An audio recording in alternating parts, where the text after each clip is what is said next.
impression is a positive one, and one of it is that there's tremendous economic growth ahead, but I know that it's growing.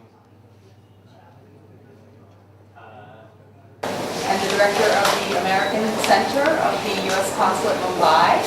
I'm very proud today to introduce our new Consul General, Peter Haas, who has joined us in Mumbai as of the 1st of August. Peter and I have worked together before in Jakarta. He came here after having been the economic counselor. Reiterate what Ambassador Burley has said, our charge, that the United States stands ready to help in any way that we can bring the perpetrators and to identify who they were. And so I want to start with that first note of condolences.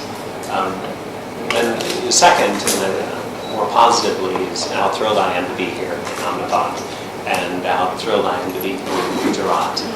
I've only been, as Anne said, here in India for a little over a month, and this is my first trip outside of Mumbai, and so I'm very pleased to be here.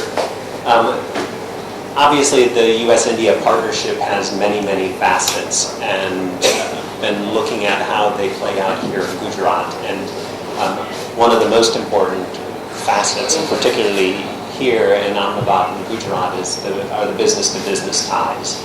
And I've had the opportunity to meet with a number of American companies who have invested here and created jobs here in all kinds of sectors, from BPO to heavier industries, induction technology, and oil and gas exploration. Obviously, you have the Ford announcement of a couple of days ago and $1 billion investment here. And so I had the great pleasure to talk with a number of those American companies and listen to why they were attracted to Gujarat as an investment destination. And then also yesterday met with the IACC, the Indo-American Chamber of Commerce, again to hear more about the strong economic partnership aspect between the two countries, and especially with Gujarat. The other thing that I've done is I've had the opportunity to meet with a couple of non-governmental organizations and human rights activists, and some of these groupings that I think are helping parts of the society that have not yet been caught up in the economic growth, and some of the parts of the society that are still relatively disadvantaged. And to listen to the stories, one was Sewa, the Women's Association, and listen to the stories of how they're working with women to provide financing and training so that they can improve their lives.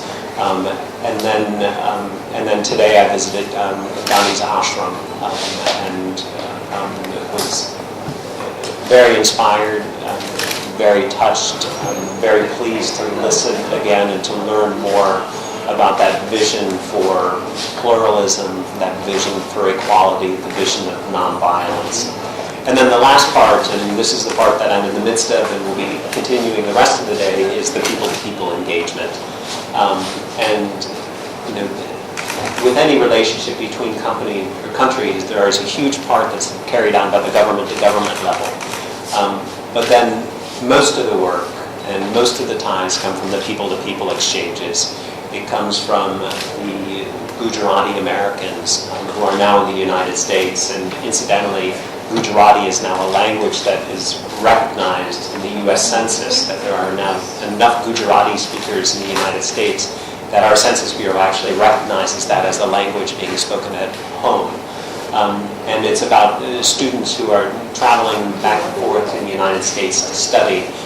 Many of the American businesses who are here are people of Indian or Gujarati descent who have lived in the United States and come back here. And then today I visited the American Corner here, which is sponsored partially by the AMA, to see that part of helping to bring American culture to people and give them access to it. And then also about to participate in the Knowledge America quiz, where we have 150 students who are competing in a quiz on their knowledge of the United States. And the preliminary rounds were this morning, and as I talked to some of them, I found out that there are a lot of the questions about America that they were